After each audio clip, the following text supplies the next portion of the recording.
Alright guys, and welcome back. Right, if you saw last week's episode, you'll know I've just painted the back end of this Audi S4. Well, in today's episode, I want to wet flat it all, I want to machine polish it, I want to put the badges back on, paint the lower splitter, and just get the back end looking mint.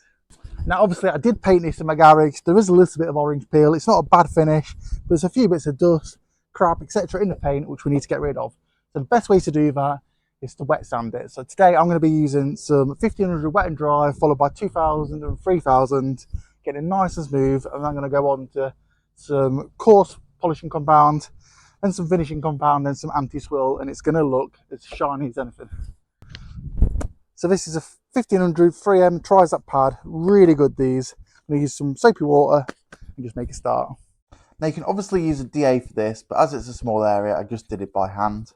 The key to this is to watch the edges and any high spots. You don't want to sand through anywhere. Another tip is to keep the panel nice and wet and clean. This will help lubricate it and make the job so much easier.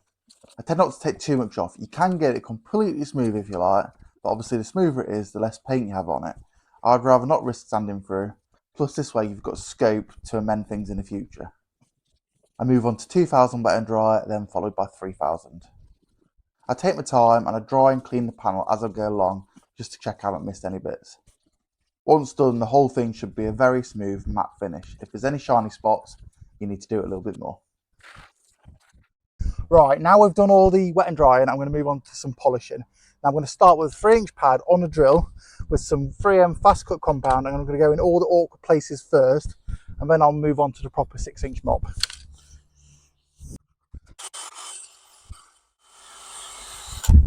Now I have just washed these pads. I've tried to dry them, but obviously they're still a little bit wet, hence the water coming out. I want them to be clean, so I don't want to damage the paint. The 3M cutting compound is very, very aggressive. It can also heat the panel up really quick. So if you take your time and keep the area nice and wet with either polish or add a little bit of water to the mop. I find this is quite a messy stage. The polish does fling all over the place. I just make sure I clean it by the end of the job. Anything missed can be really difficult to remove in future, so I'll just make sure it's all nice and clean and wipe it all down with a wet cloth once I'm done. The 3-inch foam pads were from Amazon. They're cheap and cheerful, but perfect for this kind of job. Now the awkward bits are done, I move on to the 6-inch mop with a coarse foam pad and do the top part of the tailgate. I tend to do these kind of things in small sections, that way you see the results of your hard work sooner. Now the top bit's all polished, I quickly wipe off the excess polish and admire the finish. Now, I'm not sure if you can see this properly, but this is amazing. The sparkle is insane. I'm bloody chuffed. So there's proof you can make an average DIY spray job shine like a brand new car. Now it's time to crack on with the rest of the tailgate and bumper. Right, so that's the whole thing mopped in a coarse cutting compound with a coarse foam pad. Now we're going to move on to a medium pad and a G10 finishing compound. That's going to start making it really shine. The G10 finishing compound is coarser than the off-shelf polish like T-Cut, but it's still much finer than the cutting compound, meaning you can get even more shine to your paint, especially on darker colours and gloss blacks. As everything is already pretty shiny at this stage, it doesn't take as long. I just need to make sure, do the whole area and don't miss any spots. Now look at that. Absolutely stunning, if I do say so myself.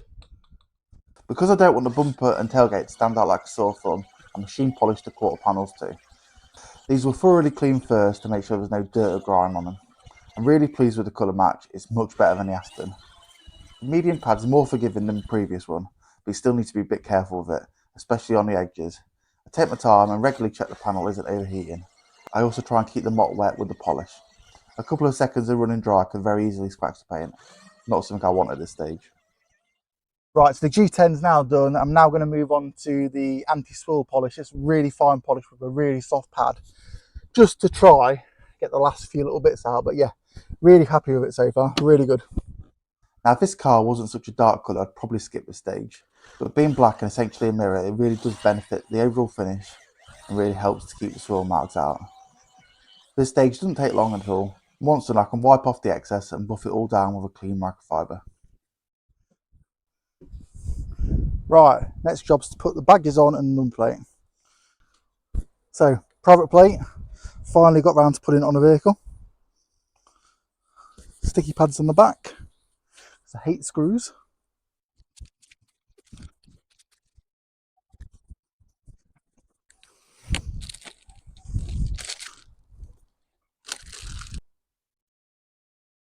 It's now time for the new S4 badge. So this needs to be 60mm from the edge. That's there. And then 120mm from the top. Something along the lines of that. I got the badge off eBay. Now it is a reproduction, but the quality looks pretty good. It was less than £10, so I really can't complain. My original was in really terrible condition, so this is definitely an improvement. The Audi badge, on the other hand, was actually in pretty good condition. So I removed the old foam tape and added some new 3M tape on the back, and then I shaped it with a utility knife. I then marked the position on the tailgate. It should be centred, and the bottom edge should be about 30mm from the bottom edge of the tailgate. Now the badges are all done, I move on to a wax coat. Now we use the Meguiar's Ultimate Wax Paste. This is really good for dark cars, and if I'm honest, it's a pleasure to apply. Give the whole back end a generous coat to seal in the new polish finish. Leave it 10 minutes, then buff it off to a deep shine with a brand new microfiber. I then fit the tail lights to finish off the job. And there we go, guys, done. And doesn't it look fantastic? I'm really pleased for a DIY job. Most people wouldn't know. I'm dead chuffed. It's looking brilliant. A couple of things I still need to do. I still need to get top of the tailgate sorted. I've got a spoiler to put on that as well, so that's going to cover a lot of that. And I'm also just going to repaint this lower splitter, but I'm going to do that in another episode. But for now, guys, thanks for watching and stay tuned for more. Bye bye.